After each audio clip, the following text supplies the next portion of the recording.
ಇವತ್ತಿನ ಕಿಚ್ಚನ ಪಂಚಾಯಿತಿ ಯಾರ್ಯಾರಿಗೂ ಚೆನ್ನಾಗಿ ಅನ್ನಿಸ್ತು, ಯಾರ್ಯಾರಿಗೆ ಚೆನ್ನಾಗಿ ಅನ್ನಿಸಿಲ್ವಾ ಕಮೆಂಟ್ ಮಾಡಿ. ಯಾಕಂತಂದರೆ ನನಗಂತೂ ತುಂಬ ಚೆನ್ನಾಗಿ ಅನ್ನಿಸ್ತು. ಕರೆಕ್ಟ್ ಪರ್ಸನ್ಗಳಿಗೆ ಕಿಚ್ಚನ ಚಪ್ಪಾಳೆ ಬಂದಿದೆ. ಆದರೆ ಧ್ರುವಂತಿಗೂ ಇಡೀ ಸೀಸನ್ದ ಕಿಚ್ಚನ ಚಪ್ಪಾಳೆ ಅಂತಂದರೆ ಸ್ವಲ್ಪ ಅದು ಗಿಲ್ಲಿಗೆ ಬರಬೇಕಂತ ನನಗನ್ಸುತ್ತೆ. ಯಾಕಂತಂದರೆ ಈ ಸೀಸನ್ಗೆ ಗಿಲ್ಲಿಗೆ ಕೊಟ್ಟಿರುವಂಥ ಒಂದು ದೊಡ್ಡ ಕೊಡುಗು ಯಾವ ಕಂಟೆಸ್ಟೆಂಟು ಕೊಟ್ಟಿಲ್ಲ.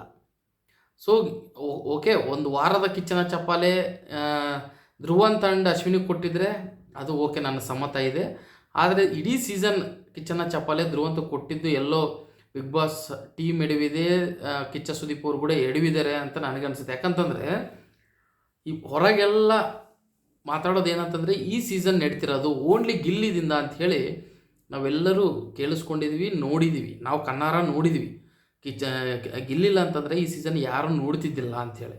ಅಷ್ಟು ಮಸಾಲ ಈ ಸೀಸನ್ದ ಬಂದಿದೆ ಅಂದರೆ ಗಿಲ್ಲಿದಿಂದನೇ. ಧ್ರುವಂತು ಅಷ್ಟೆಲ್ಲ ಕಾಂಟ್ರಿಬ್ಯೂಷನ್ ಕೊಟ್ಟೋದಕ್ಕೆ ಕಾರಣನೂ ಗಿಲ್ಲಿ ಆ್ಯಂಡ್ ರಕ್ಷಿತಾ.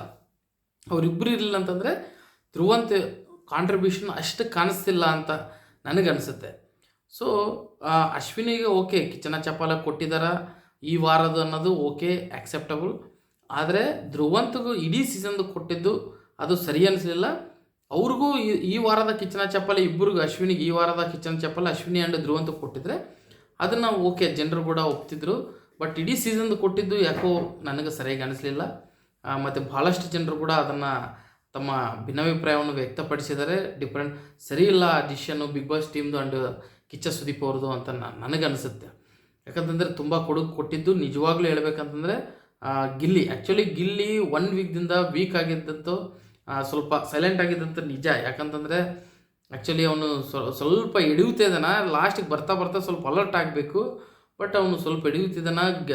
ಇವರು ಅಶ್ವಿನಿ ಅವರು ಭಾರಿ ಕೇರ್ಫುಲ್ಲಾಗಿ ಗೇಮ್ ಮಾಡ್ತಿದ್ದಾರೆ. ಲಾಸ್ಟಿಗೆ ಸಿಂಪತಿನ ಗಿಟ್ಸ್ಕೊಳ್ಳಿಕ್ಕೆ ಟ್ರೈ ಮಾಡ್ತಿದ್ದಾರೆ. ಆದರೆ ಗಿಲ್ಲಿ ಕೆಟ್ಟಾಗಲಿಕ್ಕೆ ಟ್ರೈ ಮಾಡ್ತಿದ್ದಾನೆ. ಆ ನಾಮಿನೇಷನ್ಸ್ದಲ್ಲಿ ಸ್ವಲ್ಪ ಬ್ಯಾಲೆನ್ಸ್ ಆಗಿ ಮಾತಾಡಿ ಅಶ್ವಿನಿ ಅವ್ರ ಜೊತೆ ಬಂದುಬಿಟ್ಟಿದ್ರೆ ಎಲ್ಲನೂ ಚೆನ್ನಾಗಿರ್ತಿತ್ತು. ಪದೇ ಲಾಸ್ಟ್ ವೀಕ್ನಲ್ಲೂ ಆ ಥರ ಮಾಡಿ ಅವರು ಡಿಫೆನ್ಸಿವ್ ಮೋಡ್ಗೆ ಹೋಗಿದ್ದಾರೆ.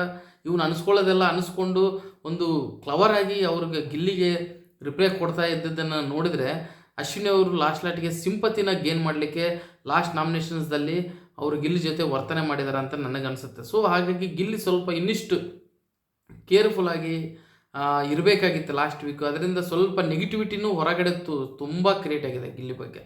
ಸೊ ಇನ್ನು ಎಪಿಸೋಡ್ ವಿಷಯಕ್ಕೆ ಬಂದರೆ ಕಿಚ್ಚ ಸುದೀಪ್ ಅವರು ಯಾರ್ಯಾರು ಏನೇನು ಹೇಳಬೇಕು ಎಲ್ಲವನ್ನು ತಿಳಿಸ್ಕೊಟ್ಟಿದ್ದಾರೆ. ನಿಜವಾಗ್ಲೂ ಎಸ್, ಈ ಸೀಸನ್ದಲ್ಲಿ ಹೈಯೆಸ್ಟ್ ಕಾಂಟ್ರಿಬ್ಯೂಷನ್ ಇರೋದು 4 ಜನರದಂತ ನನಗನ್ನಿಸುತ್ತೆ. ಗಿಲ್ಲಿ, ಅಶ್ವಿನಿ, ರಕ್ಷಿತಾ, ಧ್ರುವಂತ್, ಇವ್ರು 4 ಜನರದು ಈ ಸೀಸನ್ದಲ್ಲಿ ತುಂಬ ಅಂದರೆ ತುಂಬ ಕಾಂಟ್ರಿಬ್ಯೂಷನ್ ಐತೆ. ಈ 4 ಜನರು 4 ಪಿಲ್ಲರ್ಸ್ ಆಗಿ ಈ ಸೀಸನ್ನ ಮುಂದಕ್ಕೆ ತೊಗೊಂಡು ಬಂದಿದ್ದಾರೆ ಅಂತ ನನಗನ್ಸುತ್ತೆ. ನೀವು ಒಂದು ಸಲ ಕಿಚ್ಚನ ಚಪ್ಪಾಳೆ ಬೋರ್ಡ್ ನೋಡಿದರೆ ಟಾಪ್ 5 ಅಥವಾ ಟಾಪ್ 6ದಲ್ಲಿ ಯಾರು ಇರ್ತಾರೋ 90% ಅವರೇ ಇದ್ದಾರೆ.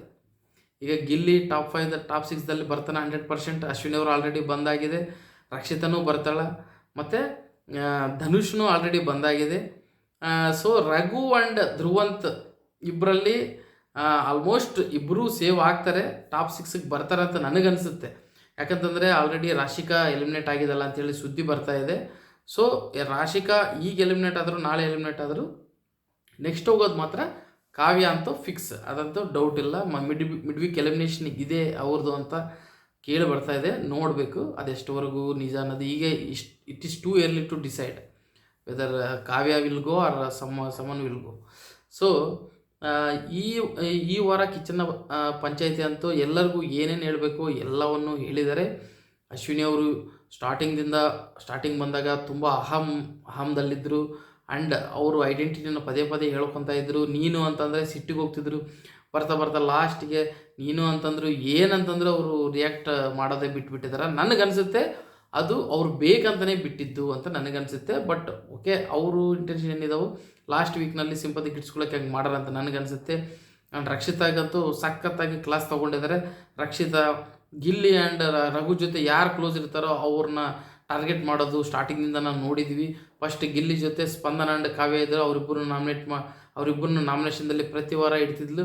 ಆಮೇಲೆ ಈಗ ರಘು ಜೊತೆ ಕ್ಲೋಸ್ ಆಗಿರುವಂಥ ರಾಶಿಕಾ ಜೊತೆನೂ ಅದೇ ಥರ ಜಗಳ ಕೀಳ್ತಿದ್ದಾಳೆ. ಸೊ ಅವಳನ್ನ ಕೂಡ ಲಾಸ್ಟ್ ವೀಕ್ನಲ್ಲಿ ನಾಮಿನೇಷನ್ ಮಾಡಿದ್ರು.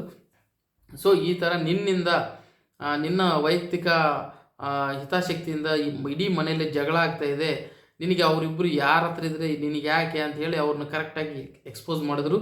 ನೀವು ಗಿಲ್ಲಿ ರಘು 3 ಜನರನ್ನು ಇದು 3 ಜನರಲ್ಲಿ ಯಾರು ಕಪ್ಪು ಬರಬೇಕು ಅಂತಂದರೆ, ನಾವು 3 ಜನರಲ್ಲಿ ಯಾರಿಗೆ ಬಂದರು ಓಕೆ ಅಂತ ಒಬ್ಬರು ಹೆಸರು ಹೇಳಂತಂದ್ರೆ ನನಗೆ ಬರಬೇಕಂತ ಹೇಳಿ ರಕ್ಷಿತನ ಎಕ್ಸ್ಪೋಸ್ ಮಾಡಿದ್ರು. ಅಂದರೆ ಯಾರ ಗೇಮ್ ಅವರೇ ಗೆಲ್ಲಬೇಕಂತ ಬಂದಿದ್ದಾರೆ, ಯಾರಿಗೋಸ್ಕರ ಯಾರೂ ಬಂದಿಲ್ಲ ಅಂಥೇಳಿ ಒಂದು ತಿಳುವಳಿಕೆ ಮಾತನ್ನು ಹೇಳಿದ್ರು.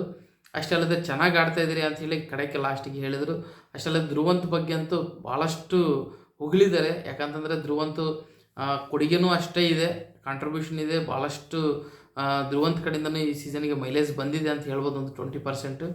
ಸೊ ಧ್ರುವಂತು ಹೆಂಗೆ ಸ್ಟಾರ್ಟಿಂಗ್ದಲ್ಲಿ ಹೆಂಗಿದ್ರು ಈಗ ಹೆಂಗೆ ಆಗ್ತಿದ್ದಾರೆ, ಒಂದು ಫಿಫ್ತ್ ವೀಕ್ನಲ್ಲಿ ಧ್ರುವಂತ್ ಅವ್ರು ಹೇಳಿರ್ತಾರೆ, ಈ ಶೋ ನನ್ನನ್ನು ರಾಂಗಾಗಿ ಪೋರ್ಟ್ರೇ ಮಾಡ್ತಾ ಇದ್ದಾರೆ, ಈ ಶೋ ಬ್ಯಾಡ್ ಅಂತ ಹೇಳಿದ್ರಿ ನೀವು. ಈಗ ನೋಡ್ರಿ ಈ ಶೋ ನೀವೇನು ಪೋರ್ಟ್ರೇ ಮಾಡಿದ್ರು, ನೀವೇನು ತೋರಿಸಿದ್ರೋ ಅದನ್ನೇ ಈ ಶೋ ಪೋರ್ಟ್ರೇ ಮಾಡುತ್ತೆ ಅಂಥೇಳಿ ಲಾಸ್ಟಿಗೆ ಇಡೀ ಸೀಸನ್ದು ಕಿಚ್ಚನ್ ಚಪ್ಪಾಳೆ ನಿಮಗೆ ಕೊಟ್ಟಿದ್ವಿ ಅಂಥೇಳಿ ಅವ್ರಿಗೂ ಹೇಳ್ತಾರೆ. ಅದಕ್ಕೆ ಧ್ರುವಂತ್ ಅವರು ಕೂಡ ಒಪ್ಕೊತಾರೆ. ಮತ್ತು ರಘು ಅವ್ರನ್ನ ನೀವು ಇಂಡಿಪೆಂಡೆಂಟ್ ಆಗಿ ಆಟ ಆಡ್ರಿ, ನೀವು ನಿಮ್ಮ ಬಗ್ಗೆ ಡಿಫೆಂಡ್ ಮಾಡ್ಕೊಳ್ಳಿಕ್ಕೆ ಆಗಲ್ವಾ, ರಕ್ಷಿತಾ ನಿಮ್ಮ ಪರವಾಗಿ ಮಾತಾಡುವಾಗ ನೀವು ಯಾಕೆ ಅವಳನ್ನ ತಡವಿಲ್ಲ ಅಂಥೇಳಿ ರಘು ಅವ್ರಿಗೂ ಹೇಳಿದರು. ಗಿಲ್ಲಿ ಬಗ್ಗೆ ಈ ಸಲ ಟಾಪಿಕ್ ಕಮ್ಮಿ ಬಂದಿದೆ, ಆಟ ಆಡಬೇಕು ಚೆನ್ನಾಗಿ ಅಂತ ಹೇಳಿದ್ದಾರೆ. ಯಾಕಂತಂದರೆ ಅವನು ವೀಕ್ ಆಗಿದ್ದಾನೆ. ಲಾಸ್ಟ್ 1.5 ವೀಕ್ದಿಂದ ಸ್ವಲ್ಪ ನೆಗೆಟಿವಿಟಿ ಅವನ ಬಗ್ಗೆ ಕ್ರಿಯೇಟ್ ಆಗ್ತಾಯಿದೆ. ಅಶ್ವಿನಿ ಅವ್ರ ಜೊತೆ ಅವನು ಮಾಡ್ತಿರುವಂಥ ಮಾತುಗಳು ಅವೆಲ್ಲ ನೋಡುವಾಗ ಹೊರಗಡೆ ಅವಳು ರಿಯಾಕ್ಷನ್ ಕೊಡ್ತಿಲ್ಲ. ಇವನೇನು ರಾಂಗಾಗಿ ಮಾತಾಡಿದ್ರೆ ಅವರು ಅಶ್ವಿನಿ ಅವರು ರಿಯಾಕ್ಷನ್ ಕೊಡ್ತಿಲ್ಲ, ಪಾಸಿಟಿವ್ ಆಗಿ ರಿಯಾಕ್ಷನ್ ಕೊಡ್ತಿದ್ದಾರೆ. ಸೊ ಅವ್ರಿಗೆ ಮೈಲೇಜ್ ಹೆಚ್ಚಾಗ್ತದೆ, ಗಿಲ್ಲಿಗೆ ಕಮ್ಮಿ ಆಗ್ತದೆ. ಅದು ಗಿಲ್ಲಿ ಅರ್ಥ ಮಾಡ್ಕೋಬೇಕು. ಮತ್ತು ಕಾವ್ಯ ಗಿಲ್ಲಿದು ಪ್ರತಿ ವೀಕ್ನಲ್ಲಿ ಅವರಿಬ್ಬರದ್ದೇ ಜಾಸ್ತಿ ಇತ್ತು, ಬಟ್ ಈ ಸಾಟರ್ಡೇ ಸ್ವಲ್ಪ ಕಮ್ಮಿ ಆಗಿದೆ ಅವರಿಬ್ಬರದು. ಸೊ ಮತ್ತು ರಾಶಿಕಾ ಬಗ್ಗೆನೂ ಹೇಳಿದ್ರು. ಇದು ರಾಶಿಕಾ ಆ್ಯಂಡ್ ಅಶ್ವಿನಿ ಮಧ್ಯೆ ಆಗಿರುವಂಥ ಜಗಳದ ಬಗ್ಗೆ, ಮತ್ತು ಸೂರಜ್ ಟಾಪಿಕ್ ತೊಗೊಂಡು ಅವರಿಬ್ಬರು ಆಡಿರುವಂಥ ಜಗಳದ ಬಗ್ಗೆ ಯಾರು ತಪ್ಪು ಯಾರು ತಪ್ಪಿಲ್ಲ ಅಂತ ಅನ್ನೋದು ಕೂಡ ತಿಳಿಸಿ ಹೇಳಿದ್ರು. ನಿಜವಾಗ್ಲೂ ಅದು ಕರೆಕ್ಟ್ ಅನ್ನಿಸ್ತು ಅವರು ಕಿಚ್ಚನ್ ಸುದೀಪ್ ಸರ್ ಹೇಳಿದ್ದು.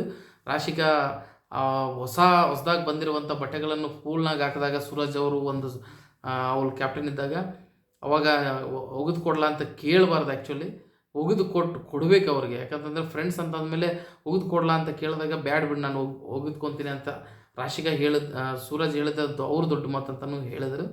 ಸೊ ಈ ಥರ ಒಟ್ಟಾರೆ ಇವತ್ತಿನ ಕಿಚ್ಚನ ಪಂಚಾಯಿತಿ ಮಾತ್ರ ಸಖತ್ತಾಗಿತ್ತು, ವೆರಿ ಇಂಟ್ರೆಸ್ಟಿಂಗ್ ಆಗಿತ್ತು. ಆದರೆ ಇವತ್ತಿನ ಕಿಚ್ಚನ ಚಂಪಲ್ಲೇ ಟೋಟಲಿ ಅಶ್ವಿನಿ ಆ್ಯಂಡ್ ಧ್ರುವಂತನ ಕವರ್ ಮಾಡ್ದಂಗೆ ಆಯಿತು. ಯಾಕಂತಂದರೆ ಈ ವೀಕದಲ್ಲಿ ಮನೆ 2:6 ಅಂದರೆ ಇಬ್ಬರು ವರ್ಸಸ್ 6 ಜನರು ಅನ್ನೋ ಥರ ಇತ್ತು. ಅವರಿಬ್ಬರು ಒಂದು ಕಡೆ ಆಗಿದ್ದರು, ಇವರು 6 ಜನರು ಒಂದು ಕಡೆ ಆಗಿದ್ದರು.